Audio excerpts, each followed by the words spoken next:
Hello, Retro Care back again. Yes, I know that was a bit of a dramatic intro for what is a ZX Spectrum game, but there's a reason I did that. Now, today we're talking about Journey's End, which is a Mastertronic game. But, you know, back in the day, in the early 80s, there's very little programmers could do. I mean, they did really brilliantly with what they had, but they never had much memory. It's not a lot they could do with the graphics. So when me, as a sort of kid, 14, 15 years old, I'd go into a shop and I'd buy a game. I'd look at the front cover. Usually they had some quite nice artwork. Then you'd open it up and there'd be a pamphlet in there, or on the cassette box. It would give you a little bit of an outline of the story. And you know, when you were that age, everything sparked in your imagination. You know, in a game was quite basic, and you'd walk through a forest and it was just like pixelated little trees, but in your mind you were going through sort of great big forest full of huge green trees, big mountains in the distance. And that's how it was for me anyway. So what I was doing with the start of the video, I was just trying to emphasize how it was in my young mind when I was playing these games back in the day. Anyway, on to the game, Journey's End. Now, about a month and a half or so before Christmas, I got an email from a guy called Tim Everson. I think he must have seen one of my Spectrum videos, because I've been doing a lot of Mastertronic videos. And he contacted me. It was really, really nice to hear from him. And he was telling me how they put this together. It was Tim Everson, and it was a guy called M. Prescott, and another guy, C. Gonsalves. They put this game together, all three of them. And initially, when they were part way through making the game, they went to Games Workshop. Now, Games Workshop, as anybody knows, they used to do board games, but at the time they were looking to do some computer games. They wanted 4 games, and in the end they picked 3, and the one they dropped, Tim was saying, was Journey's End. Well, more for them, I would say. But anyway, they kept floating the game out there, and it was picked up by Mastertronic, the legends that are Mastertronic. And do you know what? I've been playing this game. I thought I'd get the game, I start to play it. Now, I said before in my videos, I'm not a brilliant sort of person at sort of adventure games, strategic games. But I'll tell you what, this has changed my mind. This has really brought me around. When I first started playing it, I thought, oh God, yeah, I'm going to struggle here. But after a while, it really got beneath my skin. Anybody who knows me knows I work late. So I was, you know, sort of getting up in the mornings. I was putting this game on and I started to really get into it. But anyway, let's talk about it. And Tim, sort of in his emails, he's told me bits and bobs about the making of the game. And we'll talk about that when we can watch the gaming footage. But let's get cracking. Let's get it loaded. Let's take a look at Journey's End.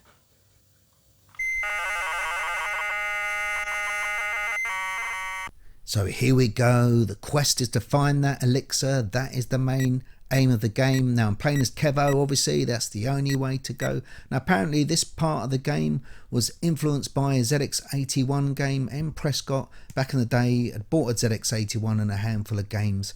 And one of those games had really influenced him for this section of the game. Now, talking of the ZX81, oh, when I saw the advertisements for ZX81, you know, Dixon's used to do those advertisements in the back of newspapers or in the middle of the newspapers, and oh, I really wanted one. I was only about maybe 11 or 12, and I thought, oh, I'd love to get my hands on one of them, but I never did. But the main thing is I eventually got hold of the ZX Spectrum. But it's generated the room, off we go. So the idea is, in these first areas, as you're walking around the room, as you walk, as you see, you're lighting up the area, and the idea is to get as much gold, and there's a key. That's why I found a key. You need to find the key to the door or gateway to get out of each level, but at the same time you have to keep in mind that you have to generate some money. Now, if you find a book, sometimes that will give you information. It will let you know where there are potions in the room, where there may be some gems or gold, and even the way out. So you just walk around, and the thing is, there are a lot of hazards there. You know, you can fall on rocks, things can fall down on the roofs, and that all zaps strength points. And those little pink, that's a door. When you get those pink squares, and you just press 0 and you go through them. And sometimes, you know, they cost you a couple of strength points as well. So it can be really unforgiving sometimes. There's a bit of luck involved, but that's the nature of the game. And you just go around the rooms. I think you sort of need about, you know, I played a few times, maybe 500 or 600 pieces of gold, and there you go. That was the exit to the room, and I was able to get out quite quickly this first room. But as I say, you can't just instantly get out of these rooms without building up some gold, because you need the gold to hire some henchmen. Well, there we go. We're out of the first room. Right, onto another room now. I've edited a couple of rooms out. Oh, I've got the key there. That's quite handy. Because this is more of an overview of the game rather than a walkthrough. So I have sort of zapped through a couple of rooms quickly. But, you know, we're still looking for gold. Oh, and I've got a book. That one is telling me where the potions are, which is, you know, I'm not risking any more potions after being poisoned and losing strength. I've been bit lucky occasionally when I was playing earlier in the week. I think I got a genie who got me straight through to the next level, which is quite handy, and some of them have given you strength. I think overall I've been unlucky. I've been zapped of my strength from the potions. But maybe it's just me. But gold's good. Good stash of gold at this point. 578. As I say, you're looking at about 600 maybe, something like that, to get some decent henchmen. You'll see what I mean when we get there. If you've not played this game before, you'll see why you need the gold, because the more gold you got, the better henchmen you can hire. And you want your henchmen to have a lot of strength, and also a good few spells comes in handy. Their hold spells. Oh, shot by an arrow. Another 2 strength points gone. Down to 13 strength now. It's not great. You don't want to get down to single figures of strength in this area, because you can soon be zapped away to death, shot by arrows, falling over rocks, banging your head on roofs. Ruthless it is. Quite a few doors in this room, as I remember this time. It's random again, obviously. Been into rooms where I've just got no doors or one door, and another time, oh, trip on a rock. Another 4 strength down to single figures I was at this point. But yeah, making our way through.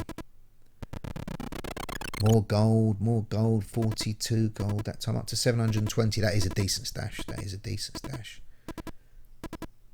Just got to survive. This game gives it one hand in gold, takes away the other by you losing strength points. And the guys who made the game, they I think they came to the sort of thought that the second part of the game, the wilderness lands where you're making a way across the map, was probably the best section. I have to agree, I think that's probably the best section. Though I do enjoy the other section as well. I think they're all pretty good. They all got sort of different. They all offer different things, really. That's what I like about the game. I like games that have different areas. No, not tempted by the potion. Not tempted at all. I remember struggling a bit. I was struggling a bit to find the exit when I was in this room.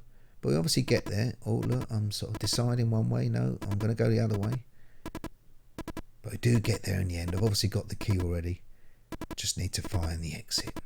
783 gold now. Pretty good. Still on the 9 strength. Here we go. Lonely old figure making me way through the halls, filling me pockets with gold. But I think we're getting there now. I think the exit was in the top right of this room. I eventually worked it out, which is some feat for me.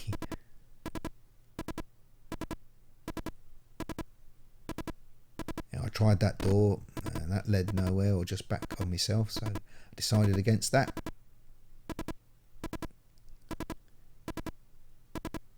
Here we go, making me way up to the corner, and that's where the exit to this room is.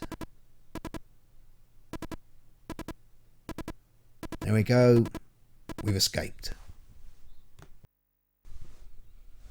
Right, we made it, and we found a gold medallion bearing the seal of Armfin Goldbeard, a dwarven smith who resides in your village. A clue, but first we must rest and recuperate my lost strength. Yay! Get me strength back.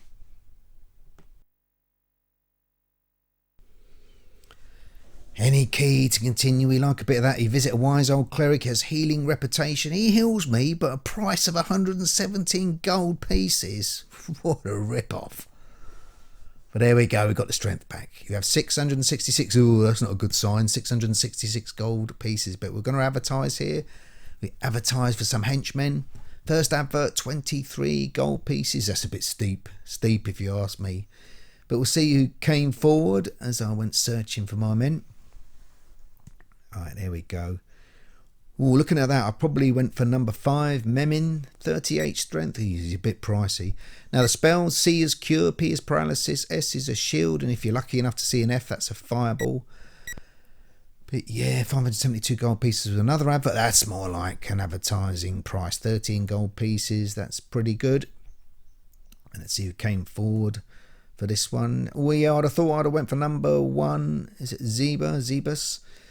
40 strength, that's pretty. He's only got one spell, but 40 strength is handy. So I obviously recruited him. Thinking. Yep, we went for probably another advert. All 10 gold pieces, that is good. Cheap as chips, as they say. That's not a bad price for an advertisement. See who came forward.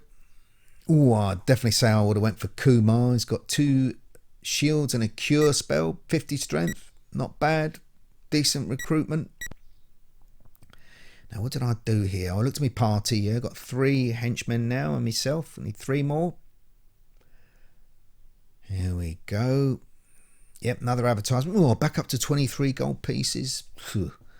Bit expensive, but there you go. Depends on who comes forward, I suppose. I think I might have hired 2 here. I think I might have went for 4 and 5. Is it Doulos and Gonsalves? 48 strength, that's not bad. And 38 strength. Thinking on it. Got a cure spell. Oh, Gonsalves got a few spells. Yeah, my spectrum's flickering again. I think we went for a gamble here just to show you the latest betting for the bubonic plague stakes. Gambling on rats, always like an outsider me. 15 gold pieces placed on rat number 5. Started well, it was looking good for my 15 gold pieces at this stage. But then it all went horribly wrong and I lost my 15 gold pieces with the green rat running for his life and running to victory. Here we go. Unlucky, you lose. Got to be in it to win it, they say. So there you go. I need 1 more henchman. Decent looking crew, I think. I'll do 1 more advertisement. 5 gold pieces. Now that's more like it. See who came forward for my last advert and my last henchman. Here we go. Oh, yeah, I probably went for 6, I would have thought. Did I go for 6? Let's hope I was doing it right. Oh, I was thinking, yeah, went for 6. 2 cure spells and a fireball. More flickering. You have now hired the maximum number of henchmen. 190 gold pieces left. And there's a quick look at my party. Not a bad crew at all. Not bad. That's pretty good. I'm happy with that bunch. Decent looking mob.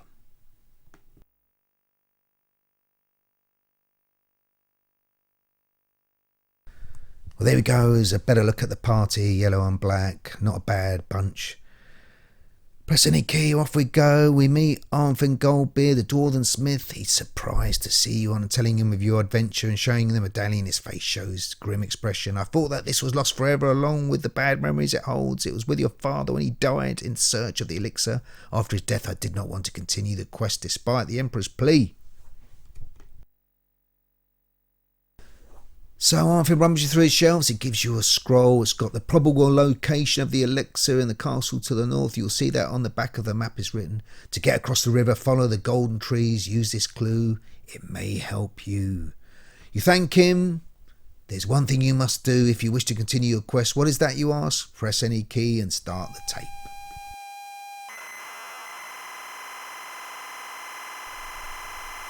Right, here we go to the best part of the game. I think I agree with the creators on this. I think it's a really good part of the game. Very much like Dungeons and Dragons.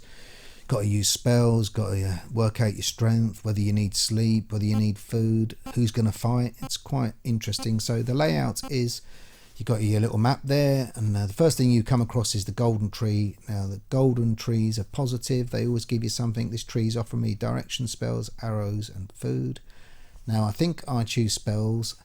But what I'm after from the golden trees, I like to know where the bridge is. Having played the game a good few times, I like to know where the bridge is. I don't waste too much time going too far east or west. Because obviously the more travelling you do, the more chance you have of getting into a battle. So I've been given 4 spells, and this is what you do here. You allocate the spells to your men. So you just choose a man, give him the spell, he'll go away and learn it. And then at some point further down the line, you can use it in battle. So the spells are pretty good.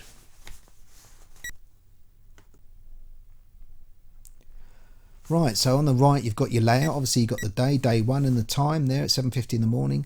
And then each individual has got all their stats. It's got maximum strength and your current strength, and it's got your spells, as you can see. Now I've got a fireball, a cure, a paralysis, and I've got another cure there. And some of the others have got an S, which is a shield, really handy in battle. It shields your men from arrow hits. Really good one.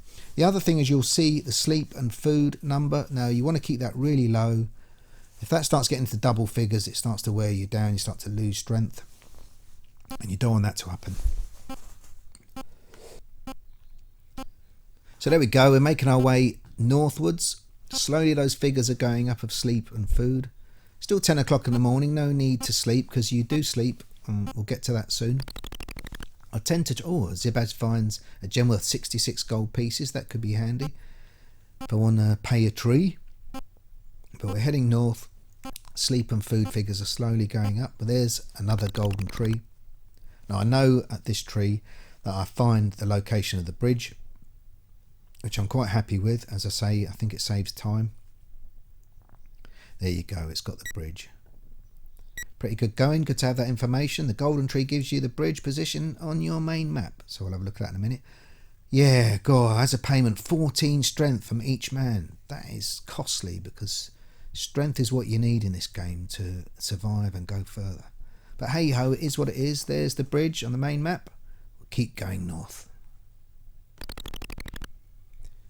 Right, the other thing is hunting. Yeah, our Dulog shoots and kills 2 rabbits, enough food for 5 men. So if one of your party finds something, kills it, you then have to decide who eats. Now, I always try and spread the food out rationally quite well, keep my team quite balanced. And maybe there's a sort of an argument for keeping 2 or 3 people very strong. I don't know, maybe that's a tactic some people use, but I sort of try and spread out the food. So keep going north. Now, as you see at the top, it's got normal. You can go into hunting mode. If your team start to get very hungry, go into hunting mode. The only problem is you'll find that your food and sleep figures go up quickly, because you're obviously using more energy. So I tend to stay in normal unless I really get hungry, but it's a flip of a coin what you do sometimes. But there's the map. We're slowly getting there. We're making some progress. Here we go. So our Memin found a scroll with some spells on. That's handy, so I'll allocate these spells. Takes me a bit of time, me thinking who I'm going to give the spells to, and sometimes trying to give someone who's already got 4 a spell, which doesn't work. But while that's happening, see, Gonsalves did the graphics for the figures of monsters, which will appear when we go into battle. And he drew them on the old graph paper. I think a lot of people into programming would use that graph paper with the small squares to configure the characters. Made life a bit easier, I expect. But we're getting there. Nearly dished out my spells. And we'll get going. We rest for 3 hours. The men have learnt the spells. Right, so going along quite nicely. Moving up. I think we need to sleep. Yeah, I think put them into sleep. You need 2 men on guard when you sleep. So obviously they don't get as much rest, but you do need to be guarded because you can get attacked at night. So what you want is a nice peaceful 8 hours sleep, ideally, for your sleep figures to come down. That's what you want. Yeah, nice and steady. That's how we want it. Up to 8 hours, that's good. There we go, the men, most of them are quite rested, so that's all good. We can keep going. Do need something to eat soon, I think. Right, you can see I've got into hunting mode. You've got the choice, obviously, between normal and hunting mode. Oh, I hear movement ahead. This is the first battle. Let's hope my men are ready. So that's all your men's stats on the right. The goodies, as in us, are on the left, and the baddies are on the right. These are some sort of monsters. And this is where you choose your front line. I think you can have a smaller front line as you want, but I worked out that the bigger the front line, the more arrows you are fired in each turn-based move, if you like. You can use your spells. I sometimes use paralysis. That's a good one because it stops them moving forward on their turn. If they come right up to you, then you get into a melee. It's like a sword fight, fist fight, if you like. So they've moved forward, these creatures. They're getting quite close. And my men are firing their arrows You want to zap them until they disappear. You don't want them getting into a melee situation because they can do you some damage. There we go. We're zapping away. Fire those arrows. Yeah, we're doing okay. Nice steady battle. That's what you want for your first battle. Now, I think I used a shield there, which is really poor mistake. Because these creatures aren't firing any arrows. I didn't really need a shield. So I wasted that on there. But you live and learn. Got over 400 bolts. So I'm doing well. Knocking these creatures out. So like you say, it's turn-based. You know, I quite like so many games, you know, use the old turn-based. Now, it's untrue how many games do it, but it is good. Gives you time to think sometimes. Not so much time here, but other games you can take as long as you want. But there we go, we wiped them out. Wiped them out. Back to the map. And let's see how we're faring. Yeah, well, we're still hungry. You know, sleep can wait till the evening or the night time, but we do need back into hunting mode. Lemon really needs a bit of grub. There we go. Zibaz shoots and kills 3 ducks. All eat well. That's what you want. Good news. That is good news. Here we go. So we're still going along nicely. Zibaz finds a scroll which has the spells Cure and Paralysis on. That's handy. We can dish that out to the men. Now when we get into battle, you see the monsters and the figures. They were designed by Gonsalves. He did the graphics. Drew them on little graph paper. I remember you could get that graph paper. I imagine a lot of people who wrote games for Spectrum and ZX81 would have used that. It makes life nice when you're sort of trying to design a character. But here we go, moving forward. M. Prescott did the sounds as well. He did the sounds for the game. And Tim Everson himself, he did the plotting and the storyline. So there we go. We've got into battle again. This is more dangerous. These guys, there's only 5 of them, but they look like more humanoid figures, maybe a bit more dangerous. And what I do now is I use a fire spell. Kazam! Big news on the graphic front. But there we go. We fired a fire spell. This does a lot of damage. I thought I'd use it just in case I died somewhere soon and I wasn't able to show you. That's a fire spell. That should do some real damage. Let's see. I think it's definitely weakened them. Should be able to pick these off now. There we go. Easy meat. We push forward. Good luck. You're one man on your own. No need to use any spells. Fire those arrows. Still got 450 arrows odd. There we go. Job done. Job done. Got rid of them. Right, so on we go, moving further up. The lads are a little bit tired and I'm going to get some rest or put some to sleep. And I'm also going to sort of move along. We're going to edit a little bit here and move a lot closer to the bridge while the guys are sleeping. So we'll do that. And there we are, made it to the bridge. And once you get to the bridge, things get tough. The bridge is heavily guarded normally, which I've found. And you get tougher opponents as well. 8 guys this time. I'll try and put a strong front line again, but the coward, me, stays behind my men. So there we go. Now, on reflection, I should have used a fire spell, I think, because these guys move quite quickly. And the fire spell could have done some damage early doors, but I didn't. And I probably paid a little bit of a price. They move quite quickly. And they are, you see, I used a shield spell. So when they fire, they do no damage. I'm really thinking I should have used a fire spell. So they get very close now, and then you get into a melee situation, one-on-one turn-based hand-to-hand fighting. So there's 3 of their front line, so I picked 3 for my front line. I think I went for 6, 4 and 2, so it's Memin, Kumar and Zorad prepared to battle. Here we go. Fight begins, turn-based, a little bit of blood. And you do some damage, hopefully. Of course, they return some damage. Oh, Kumar lost 3 strength there. Not good. Memin loses 6 strength. That's a lot of strength to lose. But they're fighting away here. Oh, they're 1 down. Come on. Oh, yeah. Zorad loses 1 more strength. Oh, Memin loses 7 strength. He's very weak. Come on. Zorad loses 5 strength. God, I made some fundamental errors. Memin. Oh, at least we got one of their men down. Oh, this isn't good. Memin loses 7 strength. Memin, he's passed away. You fought well, my friend, but you're down and you're lost. So we've lost a man. 6 of us now. So they've got 1 at the front. I tried to put 3, but it wouldn't allow it, so you have to put 1 because there's 1 of the enemy coming. So I choose a guy to face him. So Dulog, you're up. 1-on-1. Now get rid of that guy, Dulog. There we go. That's a bit better. Need a front line again. 4 of us. 3, 4, 5 and 6. Zibaz, Kumar, Dulog and Zorad. Me, the coward again. Spells. You've got your moment to use your spells. Come on, use those arrows. Down to about 400 arrows. I think that's pretty good. But, oh, it's a melee situation again. Not great. Not great when they all get that close. 3, 4, 5 and 6. We'll keep going. Come on, men. Fight with all your hearts. God, I didn't see too much blood there. God, I don't think I'm doing them too much damage.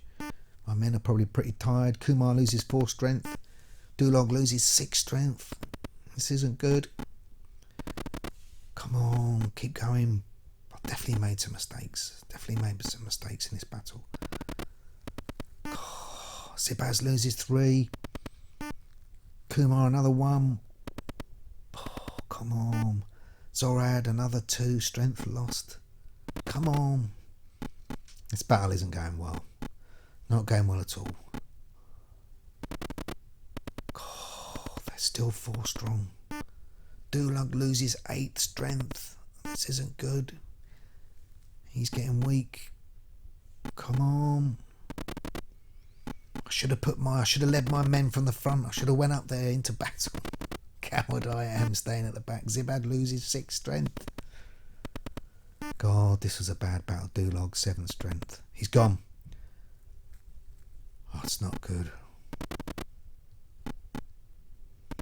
This was a long, drawn-out affair. Come on. Zibaz, another 1 strength gone. Kumar loses 3 strength. Dulag, 7 strength. Dulag's dead. Another man down. This was a bloodthirsty battle and I didn't strategically play it well at all. Down to 2 though, and I've still got 4 of my men, so we're still in there battling. Zibaz loses 6 strength. Oh my days, that's not great. Come on, men. Fight with all your hearts, as I say. Zibaz loses 3 strength. Oh, Zibaz dies. Another man down. Down to 3 men now. Come on. 4 and 6. I'm still a coward, staying behind my men. This battle has done me some real damage. Kumar loses 4 strength. It's not good. Zorad loses 3. Come on. They're down to 1. Down to 1. Oh, finally. Finally did it. But that was a terrible battle from my point of view. It wasn't good. Well, that wasn't good at all. We were in bad shape after that. 4 men lost. Dulog, Zibaz, Memen, Guzeb. You died with honour. I let you down, I think, with my tactics. Not a good captain, I don't think, but we need some sleep. So let's have some sleep. Hopefully allowed to sleep. Get a little bit of rest back before we head through the mountains. But no, of course not. There's movement ahead. Trouble ahead. More battles. 3 of us against 8 strong army. This isn't good. Now, looking back on it again, I made some errors here. Now, I had a fire spell. I tried to use it when the spell thing arrived and it wouldn't work. And I think I probably missed it on the instructions, but I think to use a spell, you probably have to be on the front line. Zorad dies. It's not good. We're down to 2. So I'm pretty certain couldn't use the fire spell because I stood behind. I would paid a price for my cowardice. 2 of us. Kumar loses 8 strength. Kumar is dead, leaving me And this is the price I paid for my cowardice. This is the price I paid. Too late to use a fire spell, retro Kevo. Look, I'm trying to use my fire spell. Look at the F's going. Too late, mate. God. Melee. It's me, the one fighter in the melee.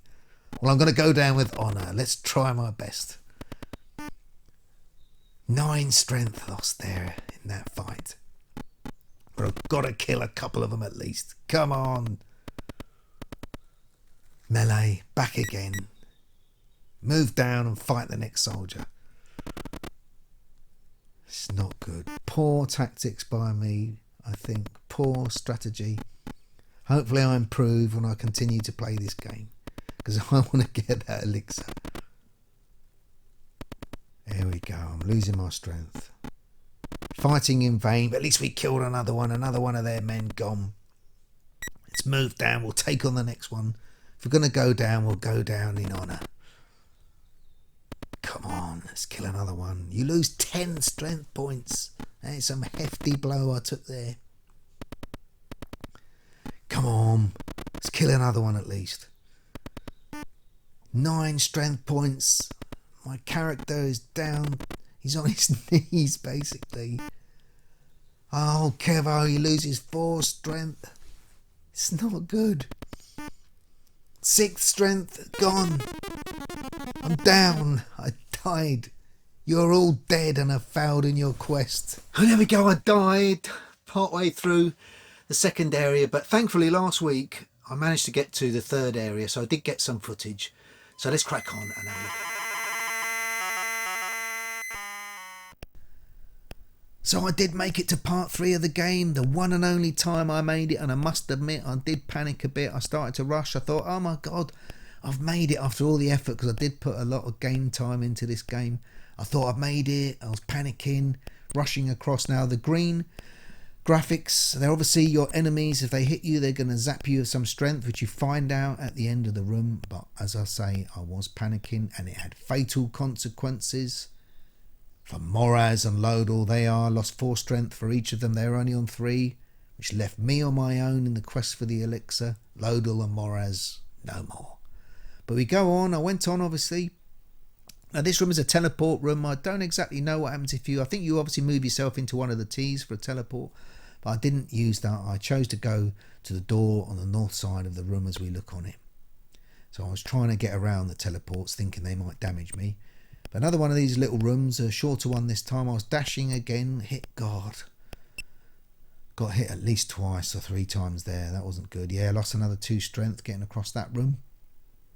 But on we go. I should be in the other side of the teleport room. Yeah, and I was thinking I'll just get out of that room and I'll hit the door on the right, which I do. Off we go. Across another room, right to left this time. I started to work out the patterns. The green graphics, some just go up and down, some move diagonally up and down across the room. So I did make a better job of this room this time. A bit slow maybe, because as I said, there are, I think you can get hit with strength losses for taking too much time. So I started to dash a bit again. Here we go. No losses. That was pretty good. I was happy with that. On to the next room. Now this room I thought was a really, really good idea. You've got to make your way across the chessboard. Now I do know chess. I'm not much of a player, but I do know the chess pieces moves, and I panicked again.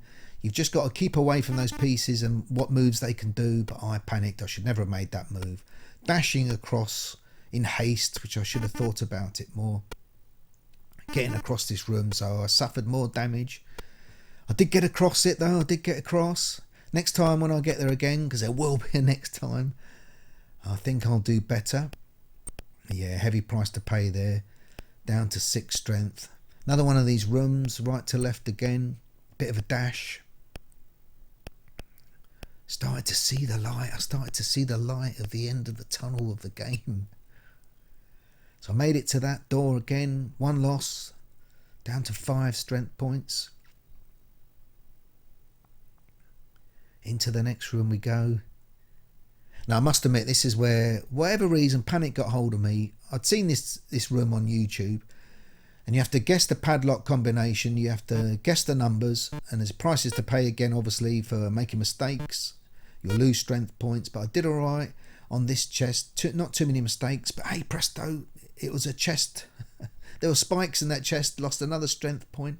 So went over to the next chest. I'm now thinking, what the hell at this point, getting low on strength. Went over to the next chest, bashing away at the keyboard again, trying to guess the combination. But I get there, I got there with this chest, and I think the news was good from this chest. I got there, and the prize was a key, I think. I got a key. There you go, I got the key. Now, I don't know whether I could have just run out of the room then to the left because I had the key. Probably that's the way it worked. But in my craziness, I went to the last chest. Don't know why. Guessing again, randomly bashing the keys. And this time, no good. I made too many mistakes, lost too much strength, and God, I failed. You have failed in your quest to find the elixir. Oh. Well, there you go, Journey's End. I really got into it. I really got into that game. It was great fun.